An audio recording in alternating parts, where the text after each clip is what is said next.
जय हिंद दोस्तों, स्वागत है आप सभी का। दोस्तों आज हम लोग का नवा दिन है और आज हम लोग समझने वाले हैं समानुपात और अनुपात। अनुपात समानुपात यानी कि देखने वाले हैं, बहुत ही अच्छे से देखेंगे। और हाँ, कुछ मेरे साथ हो गया था यार कि अभी ये तीसरा बार वीडियो बन रहा है, क्योंकि हुआ ये था कि स्टोरेज मेरा भर गया था, मैं ध्यान नहीं दिया था, बार बार 3-4 मिनट हो रहा था, उसके बाद कट जा रहा था। मैं फिर बनाकर ऊपर पूरा ख़त्म कर दिया हूँ, उसके बाद देखने गया हूँ तो लो बना ही नहीं है यार, क्या माथा ख़राब हो गया। कोई बात नहीं, अब हो जाना चाहिए क्योंकि मैं पूरा डिलीट कर दिया हूँ, जो भी मतलब स्टोरेज था पूरा एकदम ख़त्म कर दिया हूँ। अब बना रहा हूँ, अब हो जाना चाहिए। चलिए वो सब खैर बाद की बात है, अभी देखना है क्या देखना है, समानुपात अनुपात क्या होता है देखेंगे। तो जैसे मान लीजिए भारत के 2 खिलाड़ी, मान लीजिए विराट है प्लस में रोहित है, विराट है प्लस में रोहित है, और पाकिस्तान के 6 खिलाड़ी हैं, 6 खिलाड़ी, ठीक है, 6 गो खिलाड़ी कौन है, ठीक है। ये 2 खिलाड़ी जो है ये 6 गो खिलाड़ी के बराबर हैं, तो इसको अनुपात में कैसे कहेंगे? क्या यही तो अनुपात होता है। तो क्या कहेंगे? 2 बराबर है 6 के, तो यानी कि 1 अनुपात 1 बराबर 3, यानी कि एक वो भारतीय, यानी कि एक वो क्या कह सकते हैं, एक वो इंडियन टीम का ये बल्लेबाज, बैट्समैन या बॉलर कोई भी 3 गो खिलाड़ी के बराबर है। कौन? पाकिस्तान के। यानी कि 1:3, यही तो कहा जाता है। 1:3 कहिए, 1/3 कहिए, 1/3 कहिए, यही होता है। एक वो है 3 के बराबर, यानी कि भारत का 1 प्लेयर पाकिस्तान के 3 प्लेयर के बराबर है, ठीक है। तो यही चीज़ है, दिल पे मत लीजिएगा, यही चीज़ होता है, मतलब यही समझाने के लिए आपको बोले। अब देखिए कुछ चीज़ें तो क्या होती है, जैसे मान लीजिए ए और बी आपस में अनुपात है, ए और बी का अनुपात देख रहे हैं, तो ए और बी या तो इस रूप में भी हो सकता है, ए अनुपात बी, या ये बी, ए भागा बी, ऐसे भी लिख सकते हैं, या ये ए बट्टा बी। हमेशा याद रखिएगा प्रथम पद जो होता है हमेशा ऊपर रहता है, पहले रहता है, ये सब प्रथम पद है। ऐसे हम इसको ना बी अनुपात ए नहीं लिख सकते हैं, ये गलत हो जाएगा, इसको वो अलग आ जाएगा, ठीक है, ये इसके बराबर नहीं हो पाएगा, ठीक है, तो ये गलत हो जाएगा, ठीक है। यहाँ पे वो अलग बात होती है, जब ए अनुपात बी बराबर बी अनुपात ए होता है तो वो अलग चीज़ होता है, ये अभी बताएंगे आपको, तो वो अभी देखिएगा, ठीक है। तो इसको हटाइए पहले, तो ये समझ गए। और इसमें प्रथम पद कौन होता है? प्रथम पद कहेंगे यार, प्रथम पद हो जाएगा आपका ए, और द्वितीय पद या कह सकते हैं उत्तर पद क्या हो जाएगा? बी हो जाएगा, ठीक है, यही चीज़ है, ये नॉर्मल है। अब देखते हैं कि समानुपात। तो अनुपात आप जान गए, अब वही होता है समानुपात। समानुपात पढ़ने से क्या समझ में आ रहा है? समान अनुपात, समान अनुपात मतलब अनुपात को समान करना। देखिए ध्यान से, जैसे मान लीजिए यहाँ पे ये जो है 4 संख्या है, ए है, बी है, सी है, डी है, 4 गो है, ठीक है। और चारों ये क्या है? इस प्रकार है कि ए अनुपात बी बराबर है सी अनुपात डी के, तो कहेंगे ये जो है ये समानुपात में है। क्या है भाई? समानुपात में है, ठीक है, इसी को कहते हैं समानुपात। इसको ऐसे भी लिख सकते हैं ए बट्टा बी बराबर में सी बट्टा डी, या इसको ऐसे भी लिख सकते हैं कि ए गुना डी बराबर में बी गुना सी। अब देखिए यहाँ पे जो सबसे पहले होता है उसको और जो सबसे लास्ट में होता है, इन दोनों को कहते हैं हम, क्या कहते हैं भाई? इनको कहते हैं बाह्य पद। ये दोनों बाहर है ना बॉर्डर पे, ये सब तो अंदर है, बाह्य पद। और जो ये दोनों बच के अंदर बीचवा में रहता है इसको कहते हैं मध्य पद, जो बीच में है मध्य में है, मध्य पद। अब देखिए यहाँ पे हम कह सकते हैं कि बाह्य पद का गुणनफल ए गुना डी, मध्य पद के गुणनफल बी गुना सी के बराबर है। ये भी हो सकता है यहाँ पे फॉर्मूला, ठीक है। तो ये समझ सकते हैं, ऐसे ही समझ सकते हैं, लिखने की जरूरत नहीं है, ऐसे माइंड में समझ सकते हैं, लिख भी सकते हैं, कोई दिक्कत नहीं। ये समझ में आ गया। इसकी सहायता से हम लोग सॉल्व करेंगे क्वेश्चन को, ठीक है। ए गुना डी बराबर में बी गुना सी, इसकी सहायता से। ये तो हो गया। अब भाई देखते हैं कुछ और, क्या देखते हैं भाई? जैसे यहाँ पे मिटाना क्या है, जैसे मान लीजिए कोई 2 अनुपात में है, 2 कैसे क्या कहें, जैसे कि कोई आपके घर दूल्हा आता है या नहीं आता होगा, कोई बात नहीं, जो दूध लेकर जाता है या लेकर आता है, मान लीजिए वो अपने टंकी में, दूध के टंकी में वो 3:2 के अनुपात में दूध और पानी मिलाया है, दूध और ही पानी मिलाया है। वो पूरा जो टंकी है उसमें जो मिश्रण है दूध और पानी का वो 70 लीटर है। कितना है? 70 लीटर। तो आपको बताना है कि ये कितना लीटर दूध है और कितना लीटर पानी है। तो कैसे बताएंगे? तो आपको क्या करना है, 3 और 2 5 होता है ना, 5 को इसमें से भाग दे देना है तो क्या आ जाएगा 14। अब देखिए दूध का निकालना है तो 14 में 3 से भाग देंगे तो 42 लीटर। अब पानी का निकालना है तो 14 में 2 से तो गुना देंगे, गुना करेंगे तो क्या 28 लीटर। कैसे आया देखिए, इसी को समझने वाले हैं।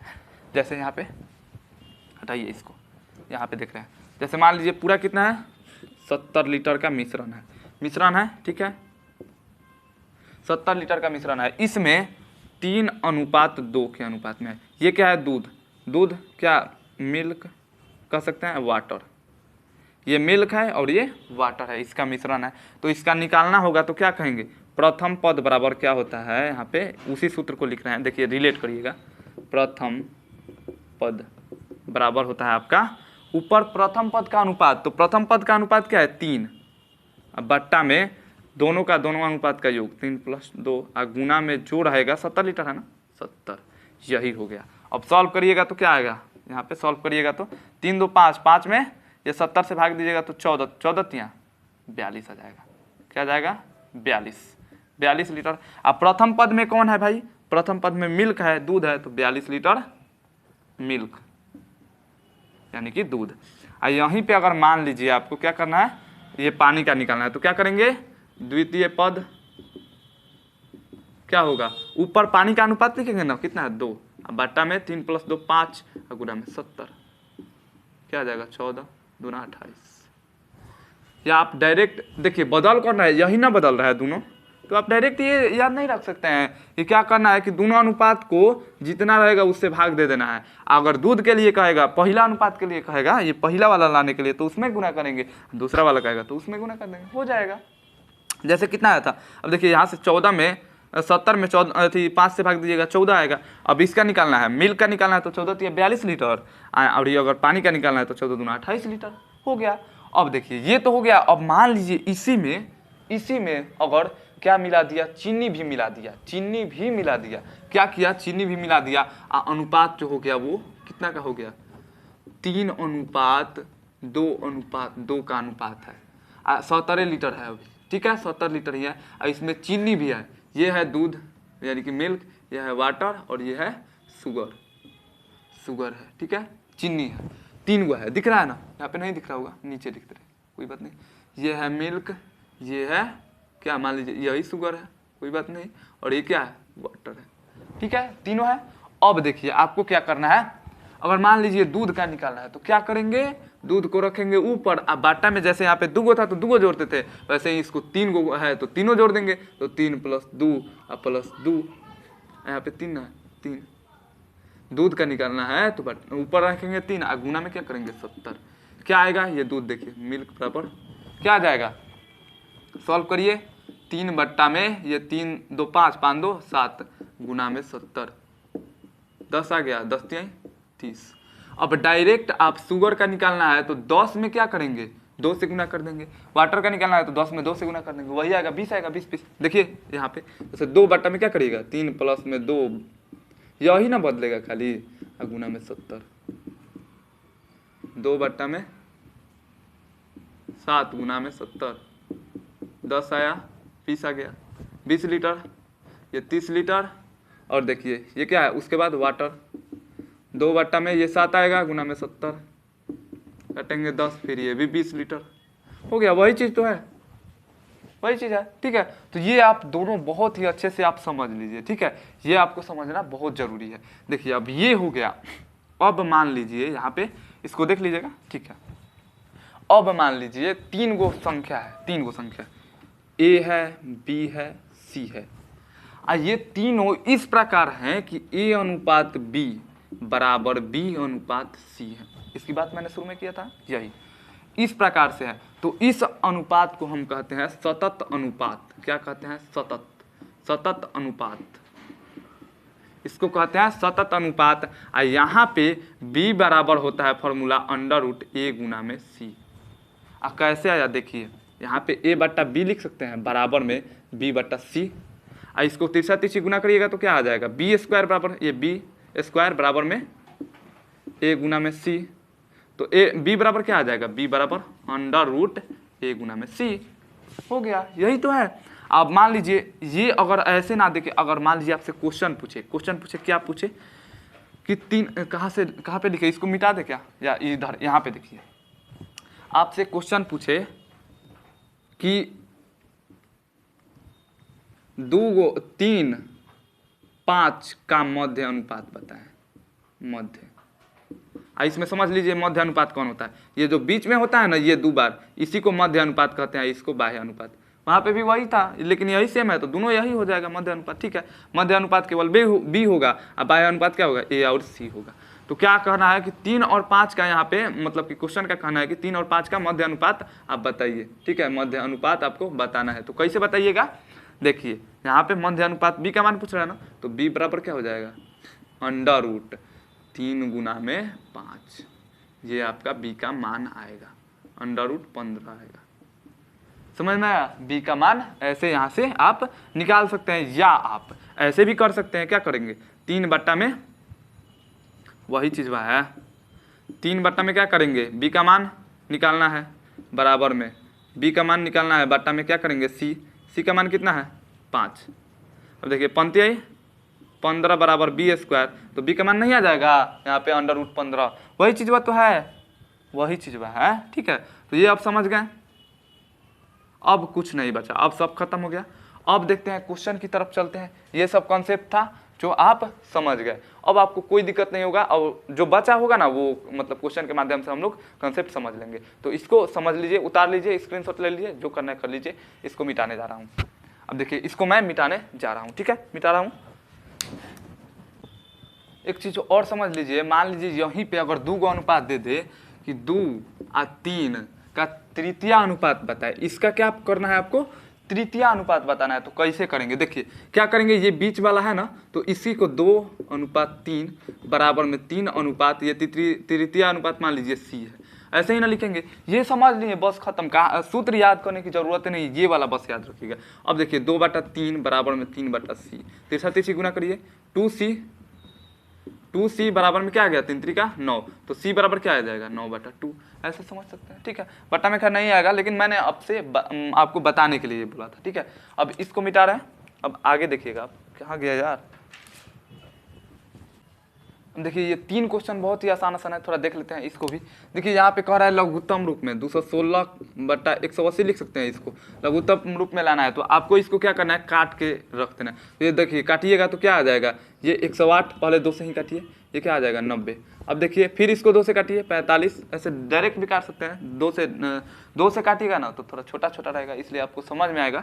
ठीक है, नहीं तो डायरेक्ट भी काट सकते हैं। यहाँ पे डायरेक्ट 9 से काट दीजिए तो 90, 10 मरतबे, 9 से काटिएगा 12 मरतबे, तो ऐसे भी काटिए तो क्या आ जाएगा, ये 54 आ जाएगा। फिर 2 से तो नहीं कटेगा, सॉरी 54 आ जाएगा। अरे यार 45 हो गया ना, 9 छक 54, 9 पचे 45, क्या आ गया 6/5, इसको लिख सकते हैं, ये अनुपात हो जाएगा लघुत्तम रूप। अब इसी प्रकार यहाँ पे 125 अनुपात में देखिए 4 रुपया, ये इसी को समझाने के लिए ज़्यादा मैंने ऐसे किया था। तो देखिए 4 रुपया है, तो क्या करेंगे, 4 रुपया को मैं क्या कर सकता हूँ, पहले पैसा में बदलूंगा तब ना बनाऊंगा, नहीं तो गलत हो जाएगा। देखिए कभी भी आपको मात्रक सेम रखना है, मतलब राशि सेम रखना है। यहाँ पे अगर पैसा है तो यहाँ पे भी पैसा होना चाहिए, यहाँ पे रुपया है तो यहाँ पे भी रुपया होना चाहिए, दोनों का एक ही होना चाहिए, नहीं तो अगर वैसे करेंगे तो गलत हो जाएगा। इसको पैसा में कन्वर्ट करिए 400, अब काट दीजिए 125 बट्टा में ये 400 आ जाएगा, काटिएगा तो क्या आ जाएगा, ये 5/16, 5:16 आ जाएगा। ठीक है, फिर अब देखिए यहाँ पे 460 कर लीजिएगा आप खुद से भी। देखिए 460 सेकेंड है ना, और यहाँ पे अनुपात 3 घंटा। यहाँ पे या तो इसको मिनट में बदल दीजिए या इसको सेकंड में। तो देखिए इसको सेकंड में बदलिएगा तो क्या होगा, 1 मिनट में कितना, पहले देखिए 1 घंटा में 60 मिनट, 1 घंटा में 60 मिनट और 60 मिनट में 60 सेकेंड, यानी कि 3 घंटा में कितने सेकेंड, 3 गुना 60 और गुना में क्या 60, इतना होगा ना। अब देखिए गुना करिए, 6 36, 36 तिहाई, यहाँ पे 36 में 3 से गुना करना है ना, तो 3 3 का 9, 9 6 18, यानी कि 108 हो जाएगा। तो 108 और प्लस में 2 जीरो। अब देखिए अब काटिए, यहाँ पे काटिएगा तो कितना आ जाएगा, ये काटिए, ये 23 आ गया, यहाँ पे 540 आ गया। ये आपका आंसर हो जाएगा, ये अनुपात में, ठीक है, बराबर नहीं अनुपात ही रखिए, ठीक है, ये आपका आंसर हो जाएगा। तो पहले आपको क्या करना है, या इधर सेकंड है तो इधर भी सेकंड करिए, इधर घंटा है तो इधर भी घंटा करिए, ठीक है, तो वही बात है। अब इसको मिटा दे रहे हैं, कुछ क्वेश्चन और थोड़ा मतलब अच्छा से देख ले रहे हैं, ठीक है। अब देखिए ये 5 क्वेश्चन है, इसको समझिए और पूरा ये खत्म हो गया। और जो है मतलब लेवल का होगा वो बनाइएगा, खुद से प्रयास करिएगा, ठीक है। तो ये बेसिक का है, तो बेसिक इतना में कंफर्म हो जाएगा पूरा, ठीक है। तो देखिए यहाँ पे ये कह रहा है कि 10, 14, 28 तथा 38 में क्या जोड़ा जाए कि प्राप्त योगफल समानुपाती हो जाए। तो क्या कह रहा है कि प्राप्त योगफल समानुपाती हो जाए। तो समानुपाती के लिए क्या शर्त है कि 10 बट्टा में क्या 14 बराबर क्या होगा 28 बट्टा में 38, ये समानुपाती के लिए शर्त है, ये होना चाहिए। लेकिन कह रहा है जोड़ने पे, ये अभी है नहीं, जोड़ने पे यानी कि प्लस में x सब में करेंगे तब ये हुआ प्लस में x,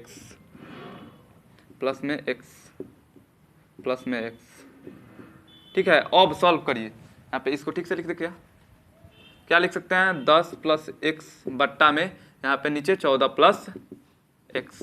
अब सॉल्व कर दीजिए, x का मान जो आएगा वही हो जाएगा आपका, ठीक है, वही तो निकालना ही है। देखिए करिएगा, 30 गुना करिएगा ना, तो इधर 10 + x × 38 + x हो गया, बराबर में ये सॉरी प्लस लिखा गया है ना, ये बराबर ना होगा, बराबर में क्या होगा इधर जाएगा तो ये 28 + x × 14 + x गुना करिए, 10 में 38 से 380 प्लस 10 में x से 10x, फिर x में 38 से प्लस 38x, फिर x में x से तो x²। इसी प्रकार 28 में 14 से कितना हो जाएगा, 28 में 14 से गुना करिएगा 392 आ जाएगा, गुना करके देख लीजिएगा। फिर 28 में x से गुना करेंगे, प्लस में 28x, फिर अब x में 4 आया था, ठीक है, अब x में 14 से तो 14x, फिर x में x से तो x², ये आ जाएगा। देखिए x² इधर भी है, x² इधर भी है, तो ये खत्म हो जाएगा, प्लस में है तो अब इधर इसको इधर लाएंगे तो हो जाएगा ये भी, तो 380 इसको उधर भेजिए और चर को इस सब को जोड़िए तो क्या हो जाएगा 48x, ये इसको उधर भेजिए बराबर में, इसको उधर लाइए, इधर लाइए, तो ये 28x प्लस में 14x कितना हो जाएगा -42x, इधर ला लिए चर को एक तरफ और चर को एक तरफ, बराबर में इधर उसको भेजिए, ये पहले जोड़िए कितना आएगा, है नहीं 392 ही है, 392 जोड़ने वाला तो है नहीं, माइनस ये 380 करिए, घटाइएगा तो ये क्या आ जाएगा 6x, बराबर में ये घटाइएगा तो क्या आ जाएगा 12, इसलिए x बराबर क्या आ गया 2, यानी कि 2 सब में जोड़ेंगे तो ये हमारा क्या आ जाएगा, ये क्या कह रहा था क्वेश्चन में, समानुपाती हो जाएगा बस। अब देखिए ये वाला है कि एक त्रिभुज के तीनों कोणों का जो अनुपात है इतना है, ठीक है, तो कह रहा है कि कोणों का माप पता है, बहुत ही आसान है। देखिए तीनों कोणों का योग क्या होता है 180 डिग्री होता है, तो यहाँ पे x का मान क्या आ गया, x का मान 180 डिग्री। आप निकाल दीजिए सबका एक ही, मान लीजिए पहिल का कोण a निकालना है तो क्या करिएगा, a का मान 2 बट्टा में सबका योग करिए, 2 3 5, यहाँ पे 2 + 3 + 5 ये होता है, गुना में 80 180, मान लीजिए पहिल का कोण a है तो a का अनुपात क्या है 2 है, ठीक है, वैसा ही करना रहता है। यहाँ पे सॉल्व करिए इसको, 2 बट्टा में क्या आ जाएगा, 2 बट्टा में 3 2 5 5 5 5 10, 2 बट्टा में 10 गुना में 180, 1 0 से 1 0 खत्म, तो 18 दूना 36 डिग्री, यहाँ पे 36 डिग्री हो गया। इसी प्रकार अब यहाँ पे क्या करना है, इसका निकालना है, तो अब मान लीजिए b है तो 3 बट्टा में ये क्या जोड़ने पे कितना आया था 10 गुना में 180, काटेंगे, अब 38 54 डिग्री। अब या तो 2 निकल गया तो 180 में से दोनों को जोड़ के घटा दीजिए, या ऐसे ही निकाल दीजिए। c बराबर में क्या आ जाएगा, c का क्या है 5 बट्टा में 10 गुना में 180, क्या 18 × 5 = 90 डिग्री आ गया। जोड़ के देखिए तीनों 180 हो जाएगा, ठीक है, तो ये आ गया आसानी से, बहुत आसानी से निकल जाएगा ये। अब देखिए फिर अगला देखिए 650 रुपये को इतना और इतना के अनुपात में आपको विभाजित करना है। देखिए थोड़ा इसको मिटा रहे हैं हम, ठीक है, इसको भी बता रहे हैं आपको।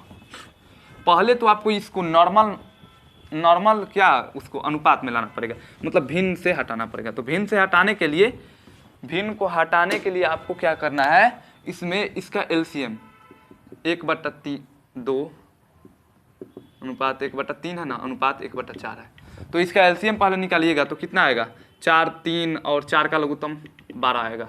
अब क्या करना है आपको 12 से इसमें सब में गुना कर देना है, तो 12/2 अनुपात 12/3 अनुपात ये 12/4। अब भाग दीजिए, 3 चौका 12, अरे यार 3 चौका 12 तो 3 होगा ना यहाँ पे, हाँ फिर 3 चौका 12 4, फिर 6, क्या आ गया 6:4:3। अब आसान हो गया। अब देखिए ए का मान आ गया 6, बी का मान 4, सी का मान 3। अब यहाँ पे आप निकाल लीजिए। देखिए क्या करिएगा, एक निकाल दे रहा हूँ, ए बराबर मान लीजिए पहिल का जो है 3 गो में विभाजित करिएगा तो ए बराबर क्या हो जाएगा 6 बट्टा में ये 6 + 4 10 हो जाएगा, 10 3 13 और गुना में क्या करिएगा 650। 650 अब सॉल्व कर दीजिए, 13 × 5 = 65, 50 क्या आ गया 5 × 30 300 आ गया। अब ऐसे ही सबको सॉल्व कर दीजिएगा, या डायरेक्ट आप 50 में अब इससे गुना करेंगे, 50 में 4 से गुना करेंगे तो ये आ जाएगा कितना 200 आ जाएगा, फिर 50 में 3 से गुना करेंगे 150 आ जाएगा, ऐसे ही निकाल दिया। अब देखिए 300 प्लस में 150 200 जोड़िए कितना आ गया 650 आ जाएगा, 0 5 ये 3 2 5 1 6 650 आ गया, ठीक है। अब देखिए अब इसको सॉल्व करना है, क्या करना है, इसको क्या कह रहा है कि इतना इतना है, इसका चतुर्थ अनुपात बताइए। तो चतुर्थ अनुपात मान लीजिए ये है कि अनुपात में है, यानी कि तो 15/45 लिख सकते हैं। अब बराबर में इसको 20 बट्टा चतुर्थ अनुपात मान लीजिए x है, तो यहाँ पे ऐसे लिख सकते हैं 30 गुना करिए 15x बराबर क्या आ जाएगा 45 गुना में 20। तो इसलिए x बराबर में क्या आ जाएगा 45 गुना में 20 और बट्टा में 15 काटिएगा तो 15 × 45 तो क्या आ गया 20 × 60 आ गया। तीसरा अनुपात 60 आ गया, बहुत आसान था। अब इसका आप कमेंट में आंसर बता के जाइएगा। मैं देख रहा हूँ कि अभी तक कितना लोग देख रहे हैं इस वीडियो को, ठीक है। तो इसका आप कमेंट में आंसर बता के जाइएगा, ठीक है। तो चलिए मिलता है नेक्स्ट वीडियो में नेक्स्ट टॉपिक के साथ नेक्स्ट डे, तब तक के लिए जय हिंद।